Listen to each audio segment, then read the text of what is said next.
Assalamualaikum warahmatullahi wabarakatuh.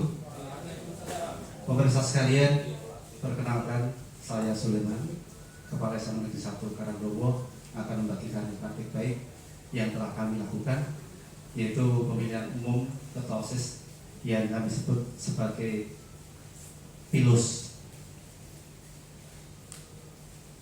Latar belakang yang mendasari kami melakukan praktek ini adalah bahwa beberapa tahun yang lalu atau terjadi beberapa tahun yang lalu, proses pembentukan pengurus OSIS ini hanya didasarkan pada seleksi dari pengurus OSIS yang lama, sehingga tidak mencerminkan proses demokrasi untuk para siswa.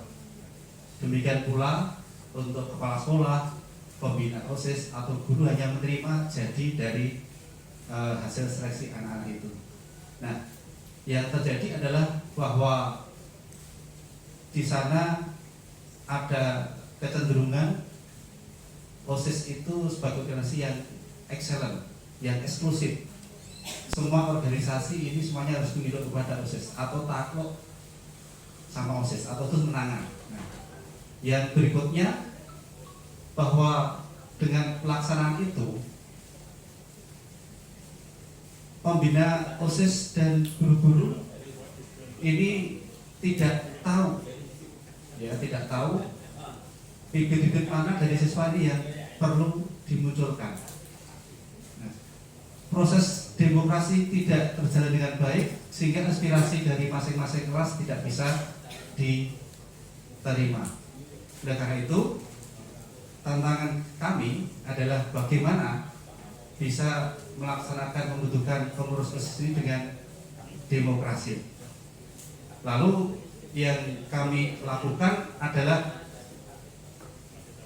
saya memoderasikan dengan beberapa pembina OSIS yang diwakili beberapa guru dan juga sebagian pengurus OSIS yang lama. Nah, dari koordinasi tersebut kita lakukan pembekalan bagi siswa, utamanya pengurus OSIS, dan juga sebagian kelas 10 ya. Lalu kita aplikasikan dengan proyek penguatan profil pelajar Pancasila atau P5 dengan tema suara demokrasi. Jadi kita aplikasikan biar sekali mendayung sekian puluh terlampaui. Kemudian dibuat, kita bentuk musyawarah pengurus kelas atau MPK yang terdiri atas pengurus OSIS harian dan juga perwakilan kelas. Dan dari proses musyawarah itu salah satunya adalah menghasilkan calon-calon pengurus OSIS. Nah, dari calon tersebut diambil 3 kandidat yang nanti akan dipilih melalui pemilihan umum ketua OSIS. Nah, selain itu di kelas 10 kita lakukan proses pengadaan, proses pembentukan semua unsur-unsur yang ada di KPU, entah itu dari KPPS-nya, kemudian Bawaslu-nya, dan juga beberapa infrastruktur atau instrumen ataupun properti yang ada di masing-masing nanti TPS. Jadi kemudian kita lakukan pengelompokan dari setiap TPS itu nanti akan membawai sekitar 200 anak. Kemudian dilakukan di sana lengkap propertinya, baik dari surat suara, kemudian bilik suara, tinta, dan semuanya mengacu sebagaimana pemilihan umum yang dilaksanakan oleh KPU.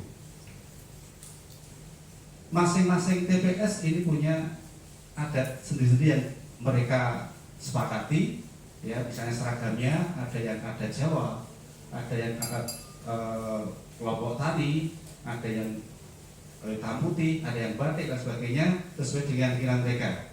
Kemudian pemilihan OSIS pun dilakukan, dan dari sana dihasilkan, dipilih dan terpilih 1 orang ketua umum dan ketua 1 dan ketua 2. Jadi 3 orang tadi itu menjadi ketua umum, ketua 1 dan ketua 2.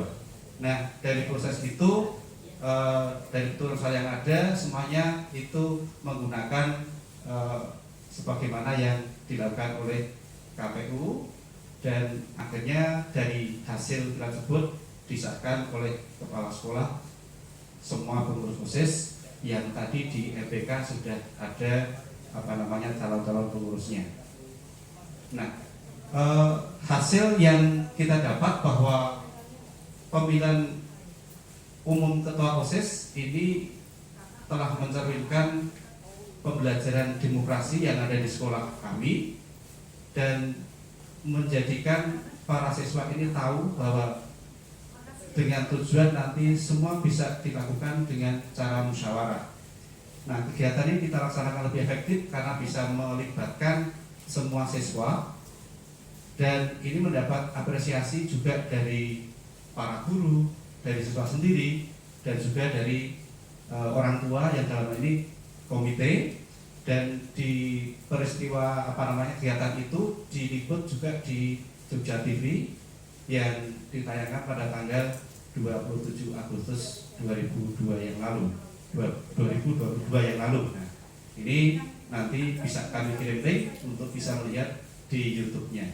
Nah, Bapak Ibu, Saudara sekalian, demikian yang bisa kami sampaikan terkait dengan praktek di sekolah kami. Semoga bisa menginspirasi di sekolah lainnya. Terima kasih. Assalamualaikum warahmatullahi wabarakatuh.